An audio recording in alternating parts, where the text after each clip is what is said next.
தோல்வி வெற்றி என்பது இரண்டே சமமாக கருதி பாடுபட்டுக் கொண்டிருக்கக்கூடிய தொண்டன் தான் திமுக என்பதை யாரும் மறைக்க முடியாது.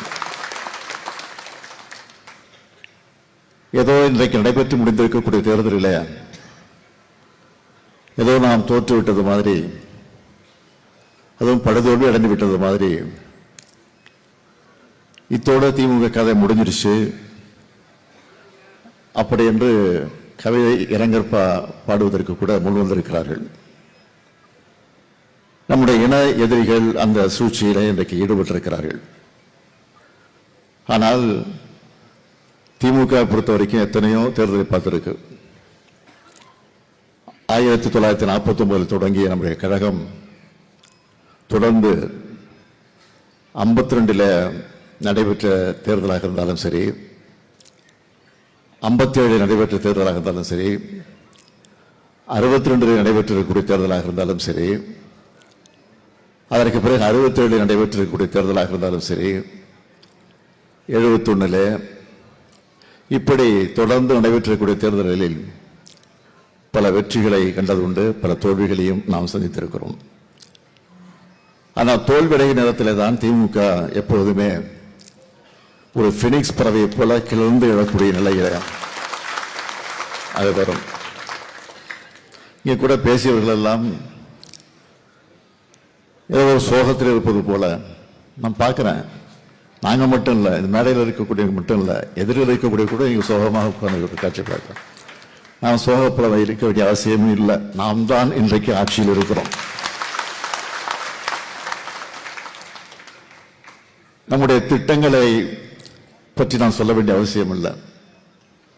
5 வருஷம் ஆட்சி பொறுப்பில் இருந்தப்போ தமிழ்நாட்டு மக்களுக்கு, ஏழை எளியவர்களுக்கு, விவசாய பெருங்குடி மக்களுக்கு, நெசவாளர்களுக்கு, தொழிலாளர் தோழர்களுக்கு, அடித்தளத்தில் வாழ்ந்து கொண்டிருக்கக்கூடிய பிற்படுத்தப்பட்ட தாழ்த்தப்பட்ட மக்களுக்கு, மாணவர்களுக்கு, மாணவியர்களுக்கு, பெண்களுக்கு, மகளிருக்கு, ஆசிரியர்களுக்கு, இப்படி எல்லா தரப்பு மக்களுக்கும் பல்வேறு திட்டங்களை நிறைவேற்றிய ஆட்சி நம்முடைய திராவிட மாடல் ஆட்சி என்பதை யாரும் மறைத்திட முடியாது. நான் வெற்றி வாய்ப்பு இழந்து புதிய ஆட்சி பொறுப்பேற்ற போது புதிய ஆட்சிக்கு பொறுப்பேற்றக்கூடியவர்களுக்கு நான் வாழ்த்து சொன்னேன். நீங்க படிச்சிருப்பீங்க, அந்த அறிக்கையை படிச்சிருப்பீங்க. வாழ்த்து சொல்லுவது சொன்னேன். புதிதாக ஆட்சிக்கு வந்திருக்கக்கூடியவர்களுக்கு வாழ்த்துக்கள். ஆட்சி பொறுப்பேற்றக்கூடியவர்களுக்கு ஒரு வேண்டுகோள், திராவிட மாடல் ஆட்சி காலத்தில் நிறைவேற்றியிருக்கக்கூடிய திட்டங்களை எல்லாம் நீங்கள் தொடர்ந்து நிறைவேற்ற வேண்டும் என்று ஒரு கோரிக்கை வச்சேன். ஆக நாம் வைத்திருக்கக்கூடிய கோரிக்கை இன்றைக்கு அது எப்படி நிறைவேற்றப்பட்டிருக்கிறது என்பதை இன்றைக்கு கண்கூடாக பார்க்கிறோம். ஆகவேதான் சொன்னேன், நாம் தான் இன்றைக்கு ஆட்சியில் இருக்கிறோம். நான் தேர்தல் நேரத்தில் சொன்னேன், இந்த திட்டம் இருக்கிற வரைக்கும் நாம் பெண்களுக்கு, மாணவர்களுக்கு, மாணவிகளுக்கு செய்திருக்கக்கூடிய சாதனைகள் எல்லாம் யாராலும் மாற்றிட முடியாது. ஆக திட்டம் நடக்கிற வரைக்கும் திராவிட மாடல் ஆட்சி தான் தமிழ்நாட்டில் நடந்துகிட்டு இருக்கு அப்படின்னு நான் சொன்னேன். அதுதான் இன்றைக்கு இருக்கக்கூடிய நிலை. ஆக இந்த தேர்தல் தோல்வியை பார்த்து நான் சிதறிடல, மன சோர்வடைந்திடல. 234 தொகுதிகளில் இன்றைக்கு என்ன நிலை, எப்படி வெற்றி பெற்றிருக்கிறோம், எப்படி வெற்றி வாய்ப்பு இழந்திருக்கிறோம், என்ன காரணம் அதை பற்றி ஆய்வு செய்வதற்காக நான் ஒரு குழுவை நியமிச்சிருக்கிறோம். 86 பேரில் அடங்கிய ஒரு குழு அமைக்கப்பட்டு 234 தொகுதிக்கு இன்றிலிருந்து அந்த குழு பெறப்பட்டு ஆய்வு நடத்தியிருக்கு.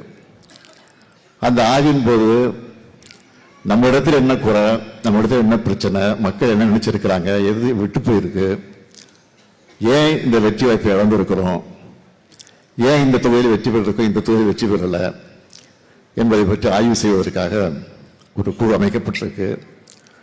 அந்த குழு மட்டும் இல்லை, உடன்பிறப்பே வா என்ற தலைப்பில் ஒரு வெப்சைட்டையும் ஆரம்பிச்சிருக்கிறோம்.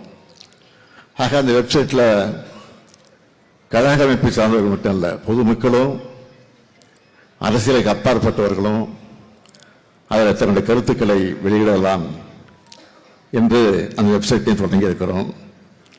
ஆகவே இந்த தேர்தலை பொறுத்த வரைக்கும் சொல்லணும்னா, நம்முடைய கட்சி என்பது ஒரு கட்டமைப்பு கொண்டிருக்கக்கூடிய கட்சி. எப்போ நாடாளுமன்ற தேர்தல் முடிஞ்சதோ, நாடாளுமன்ற தேர்தல் முடிஞ்சதற்கு பிறகு நாம் நம்முடைய பணியை தொடங்கிட்டோம். தேர்தல் பணியை, சட்டமன்ற தொகுதியுடைய தேர்தல் பணியை நம்ம அப்பே தொடங்கிட்டோம். பாகமுகர்கள் அமைச்சோம், பூத் கமிட்டி அமைச்சோம், ஒன்றிணைவும் வா என்ற தலைப்பில் கழக உறுப்பினர்களை சேர்க்கிற அந்த பணியை தொடங்கினோம். எஸ்ஐஆர் பணியை முடித்தோம். அதற்கு பிறகு இளைஞரணி மண்டல மாநாடுகள் நடத்தணும், மகளிரணி மண்டல மாநாடுகள் நடத்தணும், பாகமுகர்களை எல்லாம் அழைத்து மண்டல மாநாடு நடத்தணும். ஒவ்வொரு தொகுதிக்கும் பொறுப்பாளர் நியமித்தோம். மண்டல அளவில் அதற்கும் சில பொறுப்பாளர் அமைச்சோம். இவ்வளவு பணிகளையும் செஞ்சு ஏன் நாம் ஆட்சிக்கு வர முடியல? ஆனால் எந்த பணியும் செய்யாம வாக்காளரை சந்திக்கல, பாகமுகர்கள் நியமிக்கல, பூத் ஏஜென்ட் அமைக்கல, இன்னும் சொல்லணும்னா கவுண்டிங் ஏஜென்ட் கூட பல இடங்கள் நியமிக்கல. அப்படிப்பட்டவர்கள் இன்றைக்கு வெற்றி பெற்று ஆட்சிக்கு வந்திருக்கிறாங்க. அது தவறு இல்லை. ஆனால் அது என்ன நடந்திருக்கு? Social media. ஆக சோசியல் மீடியா இன்ஸ்டாகிராம் சொல்லக்கூடிய அதை பயன்படுத்தி ரொம்ப சுலபமாக சிறு பிள்ளைகளை, குழந்தைகளை பிரச்சாரம் செய்ய வச்சு அவர்களை, அவருடைய பேரன்கள், அவருடைய தாத்தாக்களை, அப்பாக்களை, அம்மாக்களை, அவங்க வீட்டில் இருக்கக்கூடிய பெரியவங்களிடத்துல அந்த குழந்தைகள் மூலமாக பிரச்சாரங்களை நடத்தி ஒரு திட்டமிட்ட பணி நடந்து முடிந்திருக்கு. ஆக அது நம்முடைய கணக்கு சரியாமல் போய்விட்டது. ஆனால் இனிமேல் நாம் உஷாராக இருந்து அதையும் முறியடிக்கக்கூடிய வகையில் அந்த பணியை நாம் நிறைவேற்றுவதற்கு திட்டங்கள் எல்லாம் தீட்டியிருக்கிறோம். எனவே நீங்கள் எதை பற்றியும் கவலைப்பட வேண்டிய அவசியம் இல்லை. நம்முடைய கழகம் இருக்கு, நம்முடைய இயக்கம் இருக்கு, நாங்கள் இருக்கிறோம். எதை பற்றி நீங்கள் கவலைப்பட வேண்டிய அவசியம் இல்லை. மீண்டும் நாம் தான் ஆட்சிக்கு வருவோம் என்ற நம்பிக்கையோடு பணியாற்றுங்கள். எனக்கு இருக்கக்கூடிய கவலை எல்லாம் இந்த 5 ஆண்டுகள் நிறைவேற்றிய திட்ட பணிகளுக்கு தொடர்ந்து இன்னும் பல பணிகள் நிறைவேற்றி இருப்போம். இன்னும் 5 ஆண்டு காலம் எனக்கு அந்த வாய்ப்பு கிடைத்திருந்தால் இன்னும் பல பணிகள் நிறைவேற்றி இருப்போம். அது தடைபட்டு போயிருக்கிறது. அதை எப்படியாவது நாம் எதிர்க்கட்சியாக இருந்தாலும் இன்றைக்கு நாம் மக்களுடைய போராட்டங்களை, ஆர்ப்பாட்டங்களை உரிமையோடு எடுத்து சொல்லக்கூடிய அந்த வகையில் நம்முடைய கடமையை ஆற்றுவோம்.